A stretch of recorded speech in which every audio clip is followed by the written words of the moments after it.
మహబూబాబాద్ జిల్లాలో చేపల కోసం జనం ఎగబడ్డారు. మరిపేడ మండల కేంద్రంలో ఉదయం చేపల లోడుతో వెళ్తున్న ఒక వెహికల్ బోల్తా పడింది. దీంతో వాహనంలో ఉన్న చేపలు రోడ్డు మీద పడడంతో స్థానిక జనం చేపల కోసం ఎగబడ్డారు. ఎవరికి దొరికిన చేపల్ని వాళ్ళు పట్టుకొని వెళ్లిపోయారు. రోడ్డు మీద చెల్లాచెదురుగా వేల చేపలు పడిపోయి గిలగిల కొట్టుకుంటుండగా ఇట్లా చుట్టుపక్కల వాళ్ళు చేతికి దొరికినన్ని చేపలు తీసుకెళ్లిపోయారు. ఆ డ్రైవర్ చావు బతుకుల్లో ఉన్నా కూడా ఎవరూ పట్టించుకోలేదు. చేపల లోడుతో వస్తున్న బొలెరో వాహనం ఖమ్మం నుంచి వరంగల్ వైపు వస్తున్నప్పుడు ఈ ప్రమాదం జరిగింది. ఆఖరికి ఈ ప్రమాదంలో గాయపడిన వ్యక్తిని హాస్పిటల్కి తీసుకెళ్లారు.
తినొచ్చా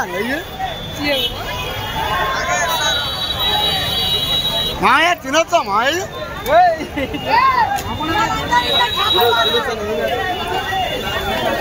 ఎవరి దగ్గర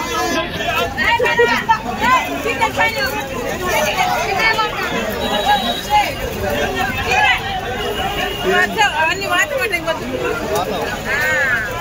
కావాలి